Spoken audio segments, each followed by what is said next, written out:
This podcast is sponsored by nobody. Hey dudes, welcome to Splat from the Past, the only 80s themed horror and sci-fi show where things can get totally radical. Now today I will be talking to a huge icon from my childhood and longtime bucket list guest, Sheree J. Wilson. You all remember her from Dallas and Walker, Texas Ranger. She's always in Texas. But she was also in the cult classics Fraternity Vacation. She'll be my fourth guest from that movie. And Sam Raimi's Crimewave. She's also a producer. She produced a sequel to Easy Rider and a very funny horror comedy called Dug Up. And she has an organization to help people with multiple sclerosis called the Yellow Rose Gala Foundation. It's going to be a great conversation today. We were supposed to make this happen last November, but some things happened that came up. But we're going to do it today, and I just cannot wait. Like I said, she's a gorgeous, talented lady, and very special, and it's going to be just a great talk today. Also, rest in peace, Wolfgang Peterson. He died last week. I found out 2 days ago. The man who directed Enemy Mine, In the Line of Fire, Outbreak, Air Force One, and The Never-Ending Story, a timeless classic from my childhood. It's such a special movie that I just adore. Huge loss to cinema. Rest in peace, Wolfgang Peterson. So yeah, here is my interview with Sheree J. Wilson. Hello. Hey Sheree, welcome to the show. How are you today? I'm fabulous. And yourself? I am just spectacular. I can't tell you what a great honor this is to me. You're one of the most gorgeous women of all time, and I thank you so much for taking the time today. Well, you are so kind, very, very kind for all of your high praises. Oh, thank you so much. So, going back in time, did you gravitate toward acting early on in your childhood? I actually really did. You know, it was my mother and I mean, when I was in second grade, she was in a church play, and she had me play one of the little kids, and, you know, and it was so much fun.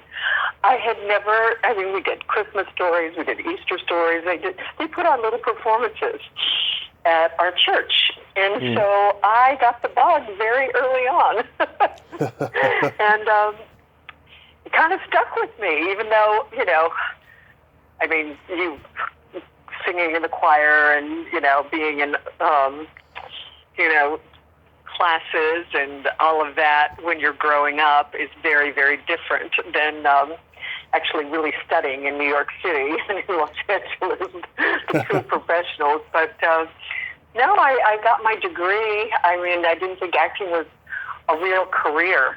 You know, we're growing up in Boulder, Colorado. I was actually a very good student. My parents thought, oh, she's going to go to college and she's going to be a doctor or a lawyer or something like that. Something really wonderful. I was like, well, as soon as I got my degree, I hightailed it to New York to study acting so I could see if it was going to work out. I always had a business degree and fashion merchandising degree to fall back on if it didn't work out. And but lo and behold, here we are, all these years later. When did you start modeling? Actually, I was in college, and I was setting up a fashion show at the Denver Merchandise Mart. And the fashion, you know, their whole fashion center. And it was part of my school program. And I was running the show. But in those days, I was, you know, it was the Twiggy era where I was so thin because I was an all-around gymnast. I ran track and field, and, you know, I was always a jock. And so, I was thin anyway. And in platform shoes and those high-waisted pants that go down, the photographer kept taking pictures of me, and he said, when are you going to get into your change of clothes? I said, I'm not modeling in this. I'm running the show. I was trying to get out of my way. And he turned the pictures over to Vicki Light. And at the time, she had the Light Company in Denver, a modeling agency, and she said she was going to L.A. soon to open up a theatrical agency. Mm-hmm. But she said, I don't want you to follow me to Los Angeles. She asked me if I would take these test pictures with that same photographer, Bernard Grant. And I said, sure, why not? I didn't have anything else to do on the weekend. I was working at a clothing store to put myself through college at part-time. Mm-hmm. And so he put me in, tennis outfits and had another guy there, and we were playing tennis, and then we were sitting on bikes and these other athletic, clothing. And I get a phone call that Sunday, the next Sunday, and they said, look at the Denver Post. You're a full-page ad for JCPenney's. And I said, what? I called up Bernard, and I said, you didn't tell me I was doing a job. He goes, yeah, come on by and pick up your paycheck. He said, I didn't want to tell you this. It was really a job I had because you'd be too nervous and you wouldn't have acted natural. You were just having fun. So that's kind of what started my modeling career. And I said to Vicki that I never really wanted to be a model. I always wanted to act. And she said, well, you can use modeling as a stepping stone to get yourself to New York City. That's where you study real theater, and you don't come out to California right away because you're blonde-haired, blue-eyed, and you'll be like another California girl. And she said, you go to New York, and I'll go to L.A., and I'll see you in 4 or 5 years. And we did it in 3.5. Wow. So Vicki was my one and only agent my entire career up until she had to retire because she was diagnosed with multiple sclerosis. Oh. And her illness did not allow her to continue to be an agent. And so one of her agents, Joni Burstein, took over, and I had Vicki Light and Joni Burstein all the way up to the time where I was doing Walker, Texas Ranger. Wow. One agent your entire career is a pretty good record. Oh yeah, it's very rare too. When you were in New York, did you study with any of the famous acting teachers out there? I tried different, the Strasberg and method acting, and I went to the drama tree, and I did off, invisible Broadway. Yeah. But I really found the technique that I liked the best was the Sandy Meisner technique. That's what seemed to work the best for me. It made the most sense in my mind and in my. So I didn't go through the 2-year training. What happened is that I started shooting. I was going on all these auditions, and I had Robin Levy, the greatest commercial agent in all of Manhattan. She booked me and had me up. I booked over 30 commercials in 18 months. And so I was going to Bermuda for Seabreeze. I was traveling for these commercials. I was still modeling. So, it was working so much got in the way of my real study. Mm-hmm. It's funny because Vicki called me up. It was in February, and she called me one really snowy, freezing cold winter day in New York, and there was a trash strike, so there was garbage everywhere. There was dirty snow everywhere. It was just freezing cold. She said, you've got to come out here for this pilot. It's called Bosom Buddies. Yeah. And they've already cast a young actor, Tom Hanks, and they're looking for this blonde, the blonde, funny girlfriend, and she said, jump on a plane. And I got out to Los Angeles. It was 78 degrees. She lived at the beach in Marina del Rey on the peninsula. She put me in a beach chair and gave me 2 scripts to read. I was listening to waves crash in the oceans. I was looking around going, I can do this. I am out of New York. I'm not going back to that freezing cold, ridiculous weather anymore. But I did not get that part. Donna Dixon did, as everybody knows. But it did inspire me to pack up all of my stuff and start the trek across the country to move all of my stuff, lock, stock, and barrel, to Los Angeles. Mm-hmm. So I got as far as Boulder, and I stopped to see friends, and I got another audition, so I left all my stuff in Boulder, and we were driving across country, and so I left everything in Boulder and flew to LA, and I auditioned for this movie that Sam Raimi was directing, and it was going to be this goofy black dark comedy, and it was to take place in Detroit, Michigan, over the course of one wild night, and he was going to shoot it really film noir, and so we couldn't tell what period it was. Was it the 40s? Was it the 50s? You know, he's just so genius. And so I did the audition, and I flew back to Boulder. I got as far as Tucson, where my parents are now, we're living, and my brother and sister, and had everything there. I got the call back, so I flew back to Los Angeles. I read with all the different actors. It was just me, and I read with 5 different guys, Steve Guttenberg, Reed Birney, this one, that one. Yeah. And I was like, that's so odd, Vicki. It was just me reading with all the guys to see who I had chemistry with. She said, well, it pretty much tells you you've got the part. And so, yeah, lo and behold, I got back to Tucson, found out that I got the part, and left everything in Arizona and flew to Detroit, Michigan for the next 3 months, and did this wild comedy, Crimewave, or the XYZ murders at the time. I love that movie. It is so misunderstood and hilarious, and I think that Sam is... You are so... Yeah. I think you're probably, you're only one that's seen it. Yeah, I love it. My stepdad loved it too. He actually owned a copy and gave it to me when I was in my high school years.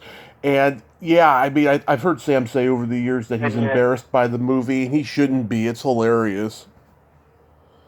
It is hilarious, and he was.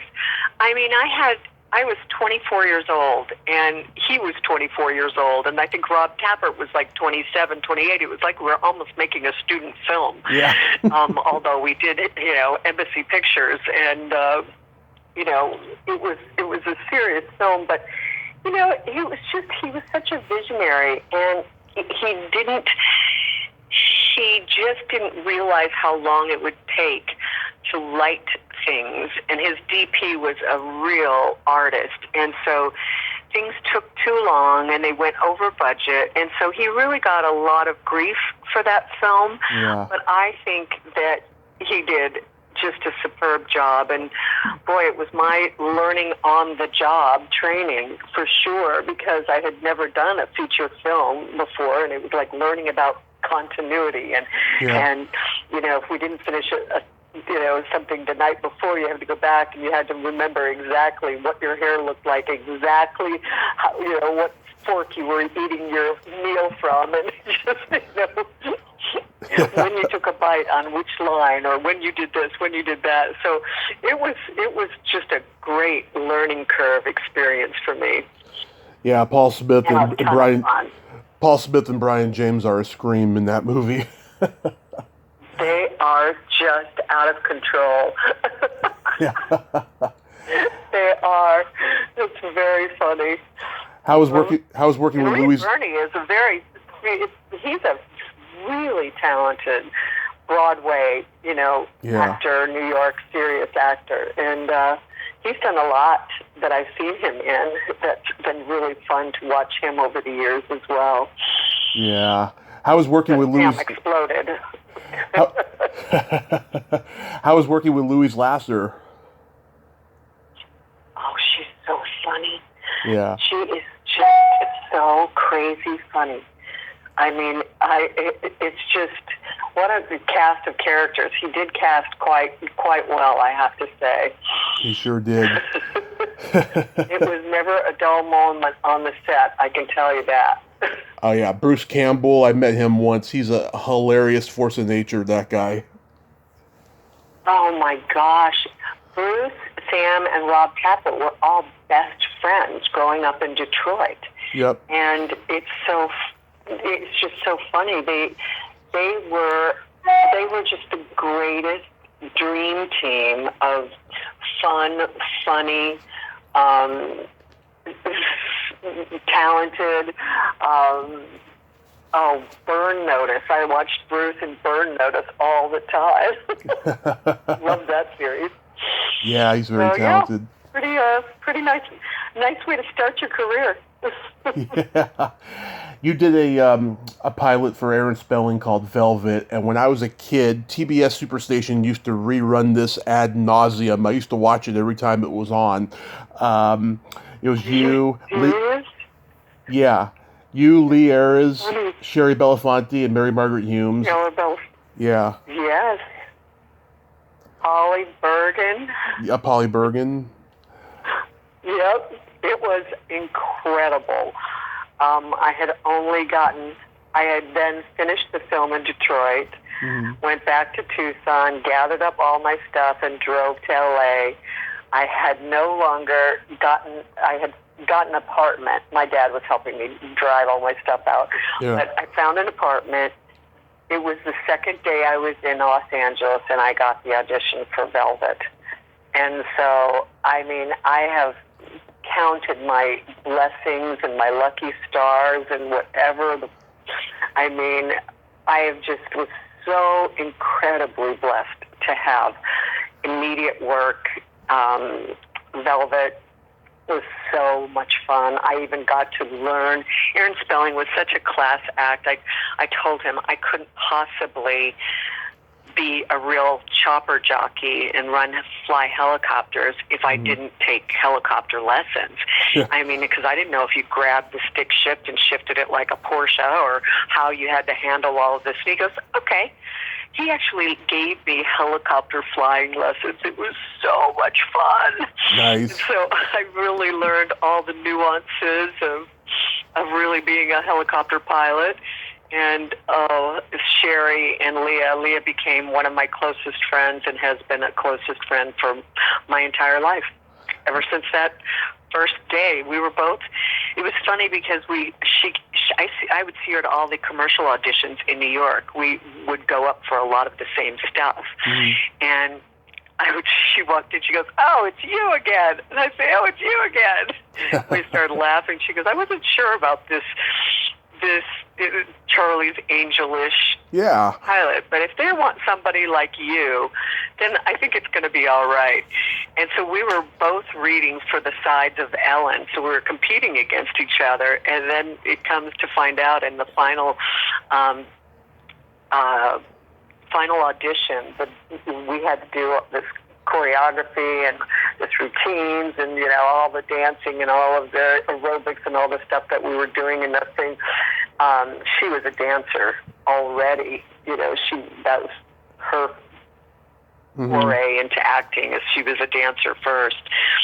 And it was so funny. We both got the part. They just gave her a different role than me. They both wanted us both, and it was just fantastic. It was a lot of fun. Sherry Belafonte Harper was so much fun, too. She was great. Yeah. Mary Margaret was great. Everybody was great. Yeah, it was a lot of fun. You're my fourth guest from Fraternity Vacation. Of course, you know Kathleen's been on many times. I know Kathleen so well. She's such an angel. We did The Silent Natural together, too. Oh, yes. Recently, a few years ago. Yes. But Kathleen's an angel. She's a doll and a half. And I did one episode of Renegade when Renegade was on. And but Fraternity Vacation, geez, talk about total fun, ridiculousness. Just, It was like a fraternity vacation, shooting in Palm Springs with all these great people, Matt McCoy and Kathleen and Tim Robbins. I mean, excuse me, he's had quite the career. Yep. I knew he was going to explode. He was adapting German plays on his off time from the set. He was very serious about his theater company, the Actors Gang, and he was not just a goofy little frat boy that he played in the movie. He was a very serious actor. Yeah, I've also talked to Cameron Dye and Lee McCloskey, and I mean it's one of my favorite. It's one of my favorite movies. It got me through a bad period in my life when I was 19, and every time I watch it, I just laugh out loud. Yeah, that's great. Well, that's what entertainment is meant to do. It's make you feel, make you think, walk a mile in somebody else's moccasins, laugh, cry. Yeah. I mean, that's what I love about being an actress and an actor, is that you do get to step into somebody else's world and tell a story authentically and honestly and live through an entire different experience that you would have, that you wouldn't have normally in your own life. And I'd say those are the richest gifts and pearls for being an actor. And a lot of fun. Yeah, Cameron told me. Have you seen Lee McCloskey's artwork? I have. Oh my God, he is so brilliant. You know, aside from being a great actor, he's just genius. Yeah. His works are like from another celestial world. His inspiration and talent is straight from God. It's really remarkable. I mean, I was just blown away when I started seeing his art and buying his books and stuff. He's a very deep and insightful guy, and I was not expecting that when I interviewed him. He was just so articulate and he's very Zen-like. Totally is. Yeah. Yeah. Yes, he is a remarkable, remarkable human being. A great poet, a great writer, obviously a great dad, and now a great grandpa. He's got a couple little angels. So sweet. That's the one thing I do like social media for, is you can keep up with some of your friends and colleagues and see how beautiful their lives are and their families are, and it's just a little peek in, and so that's really fun. Oh yeah. That's the only fun thing about social media. The first time I met Barbara Crampton at a horror convention, I brought this movie up to her. You know, she seemed a little uncomfortable talking about it, but she did tell me working with you was a huge highlight for that movie for her. She said you were so sweet to her. Oh, she was a doll. Everybody. I've had the most charmed career because I have never worked with, everybody I've worked with has just been so extremely wonderful, generous, beautiful hearts, beautiful talent, just magnificent. And like some of the funniest guys on the planet, like Larry Hagman and Patrick Duffy. I mean, they are just ridiculously funny. And so, I've had, Clarence Gilliard, Walker and Chuck, and just, talk about some talent. I love it. Williams is one of the I love it. guys on Earth. Yeah, I love it at the end when it's revealed that you got with Stephen Jeffries. Everyone comes back to the place to celebrate, and your face is so priceless when you tell Cameron, any friend of Wendell is a friend of mine. Classic. The nerd gets the girl. Yep. The little goofy nerd gets the girl. All these other guys who were tripping over themselves. It was very, very funny. It sure was. I remember that the director did this subtle, I was always wearing white Yeah. I was driving a white car. I had a white bikini. I had white. Everything had to be pure and, virginal and all of that.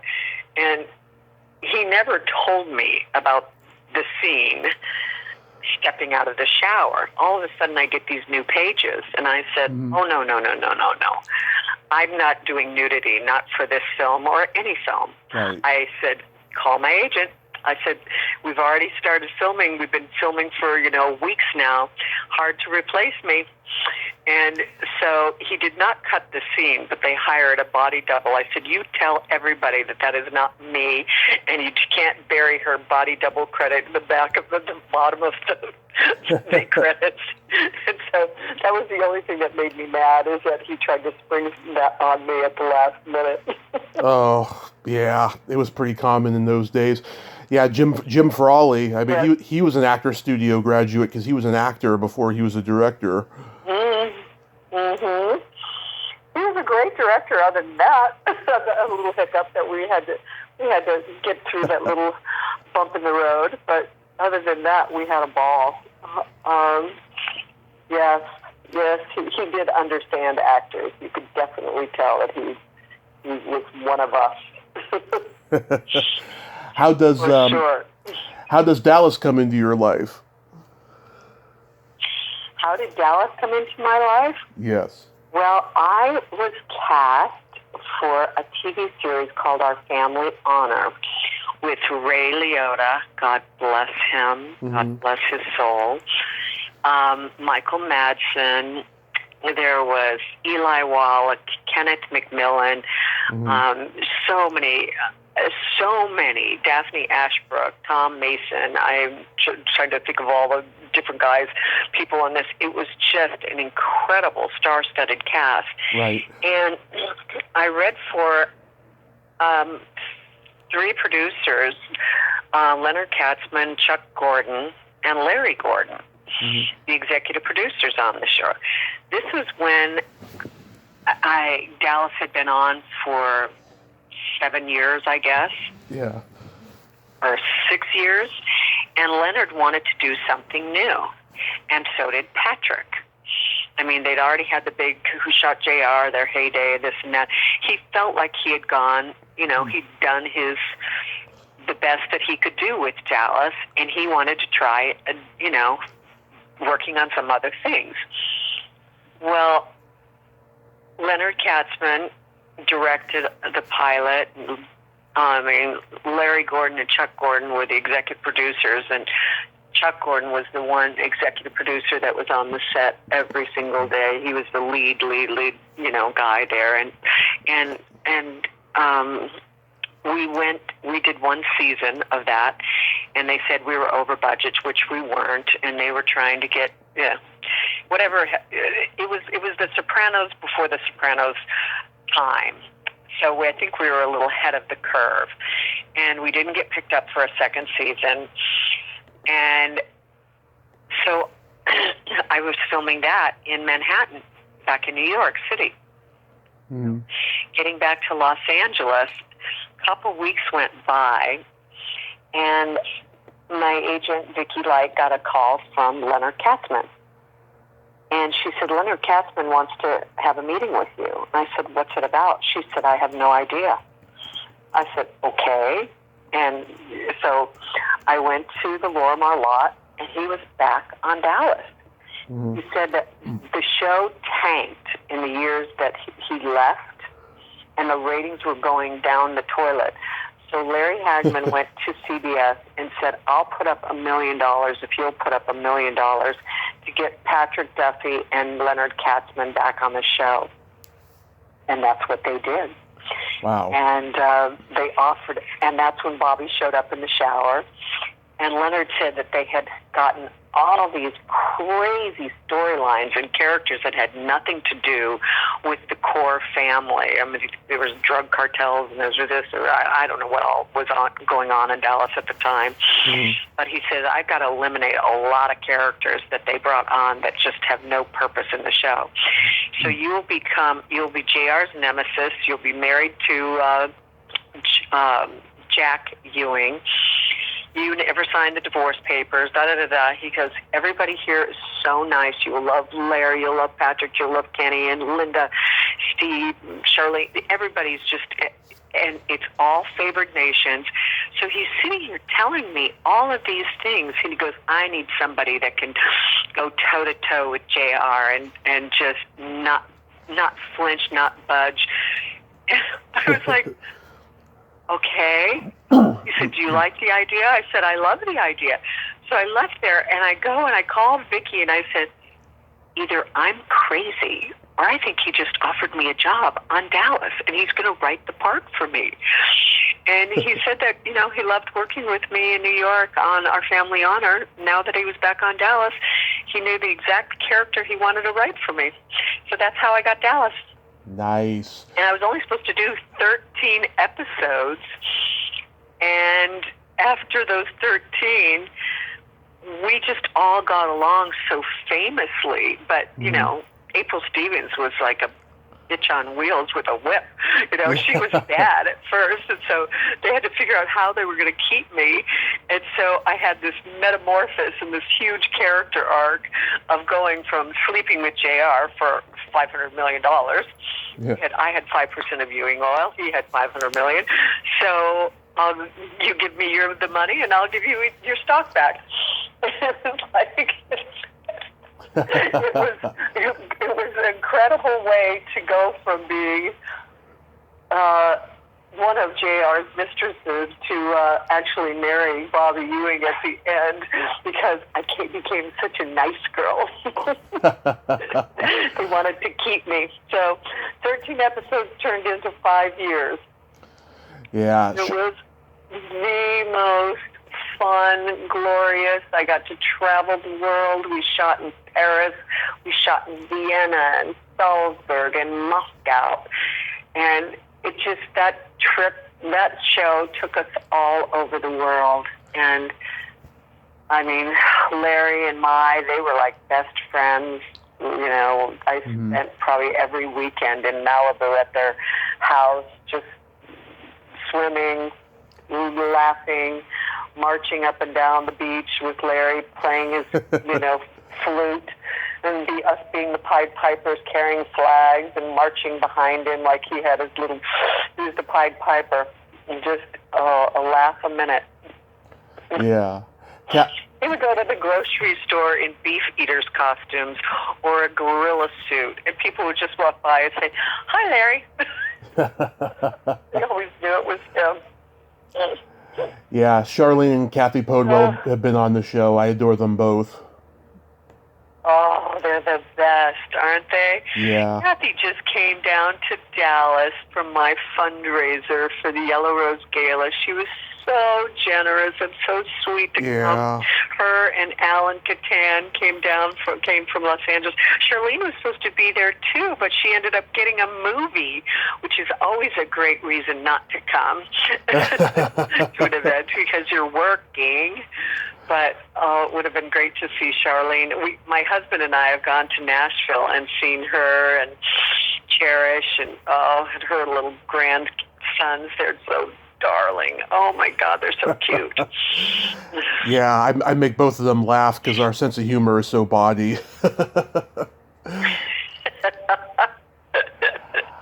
Well, they are two of the most delightful ladies, and as I keep repeating myself ad nauseum here, I have worked with the nicest people, and they've become lifelong friends. I mean, Patrick is such a great, great guy. God, he was so funny.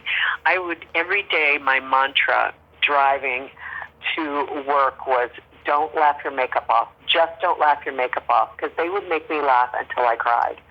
And they would just go, my makeup artist, Shirley, is, Larry, Patrick, knock it off. She's in a meltdown.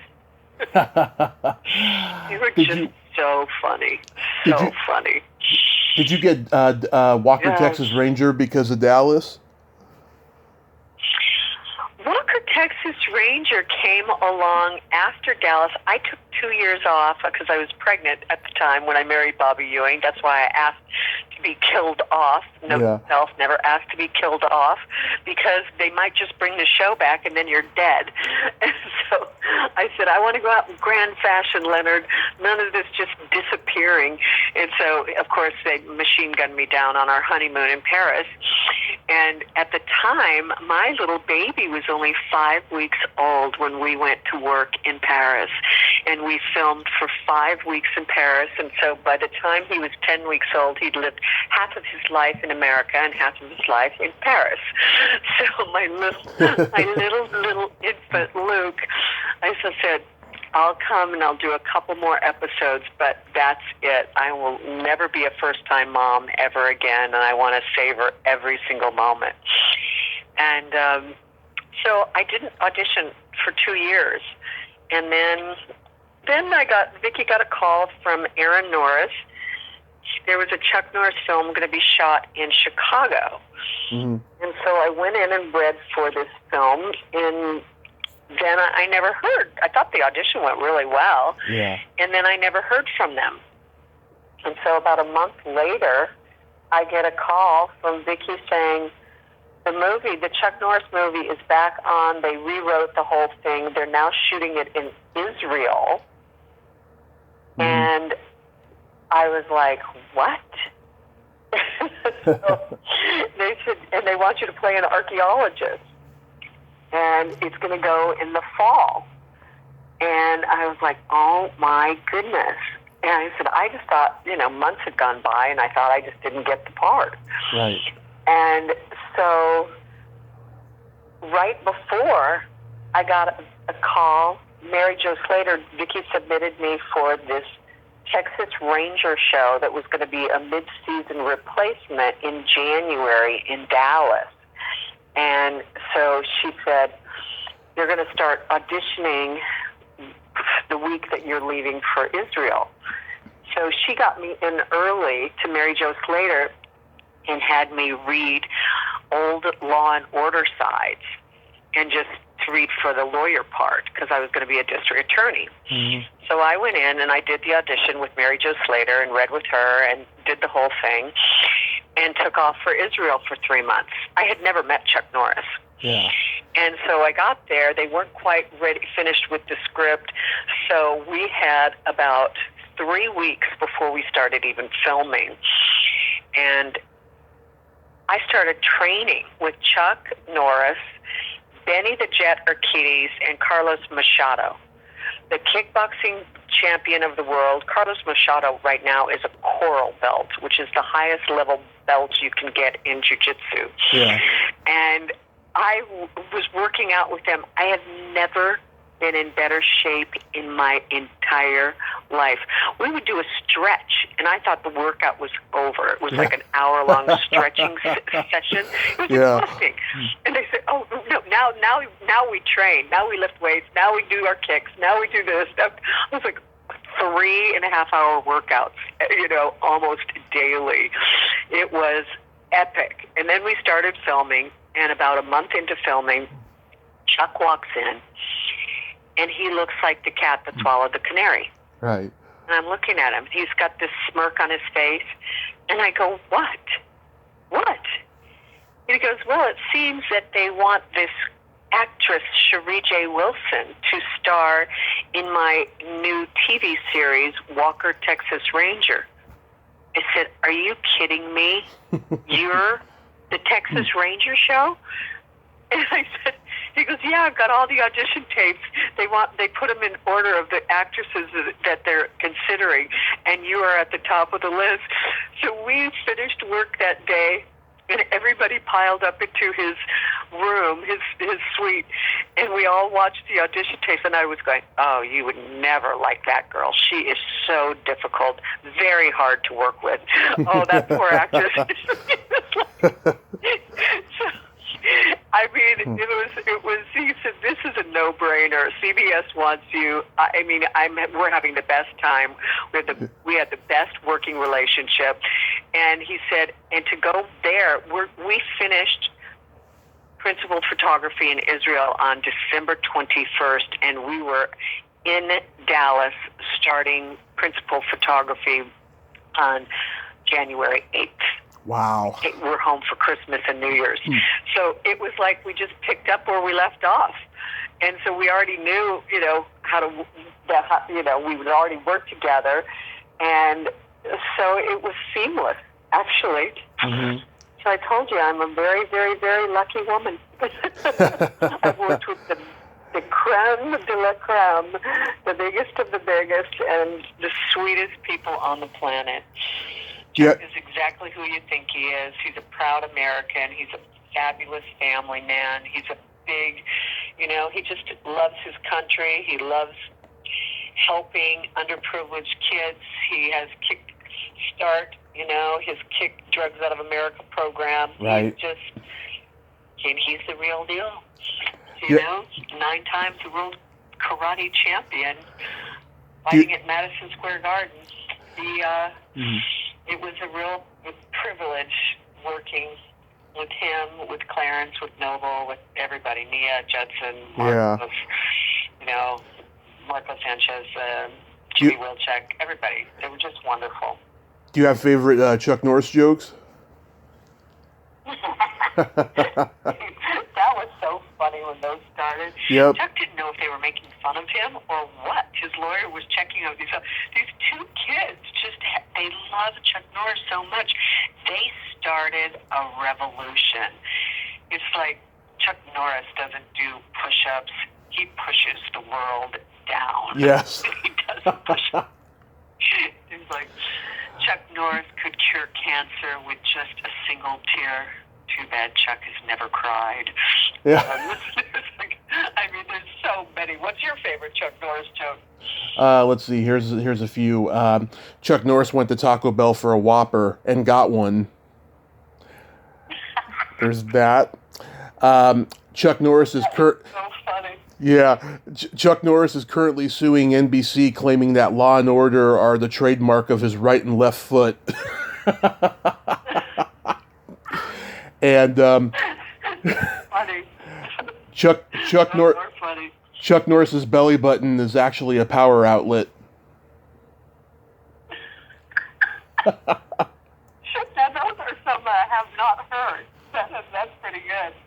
Yeah. Those are great. Oh, golly. What? Like I said, it's been a wild ride. It's been great. Yeah. And then I got to work with Clarence on Driving Miss Daisy. We did a national tour before COVID hit. Right. We were doing a national tour of Driving Miss Daisy, and we had a blast. He's the funniest hoke ever. It's like they wrote the play for him. Right. His accent, his mannerisms, oh my gosh, he was hysterical. In rehearsals, I was just laughing at him. I was like, okay, get it together here, Sheree. You're supposed to be in this play, not be just enjoying the performances. So do you have any upcoming projects? Well, I do. I've been working. Oh my gosh. I have been working on getting my financing for a couple of the films that I want to produce fell through during COVID. And I've got 2 very promising leads right now. I'm not going to jinx it by telling you who they are. Yeah.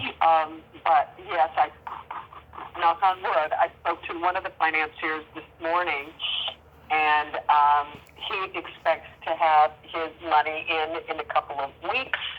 And we are in the process of casting right now the Truth Sayers project, and that is Viola Davis, this company, Juvie, is going to produce it with us.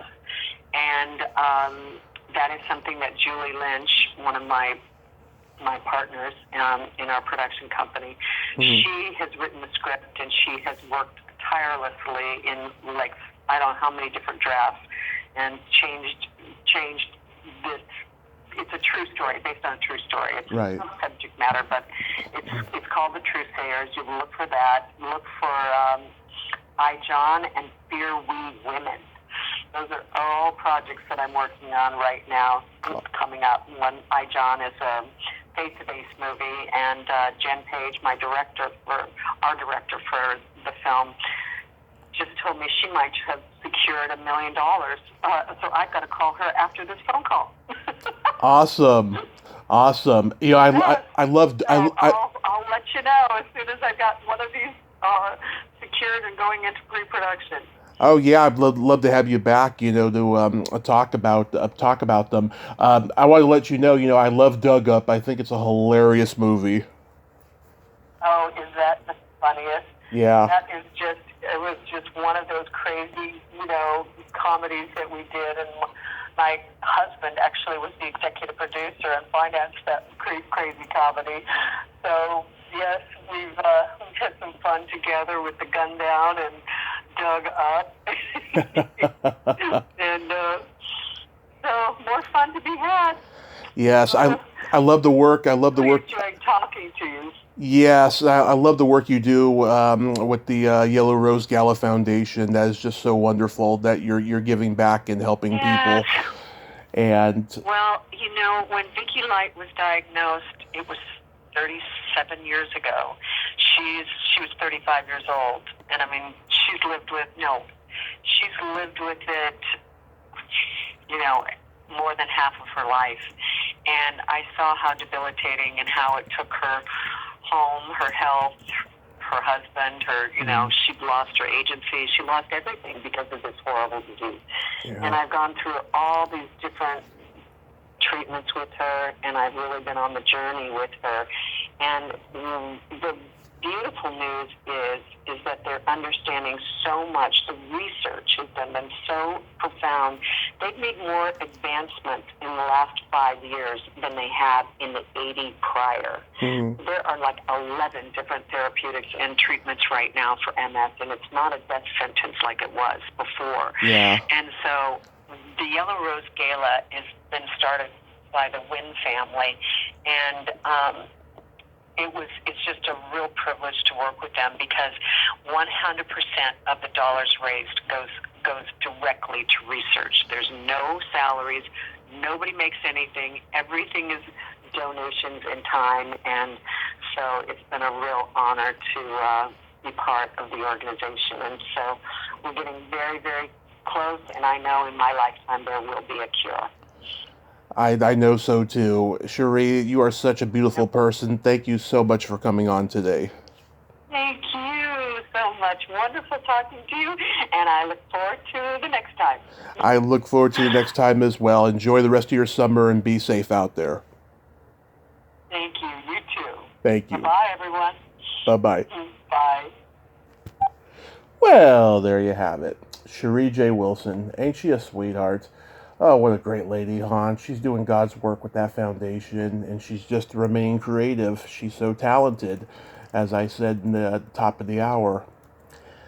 Well, until next time, this is Tommy Throwback Kovac saying, there's no shame in living in the past, because the present sucks. Later, dudes.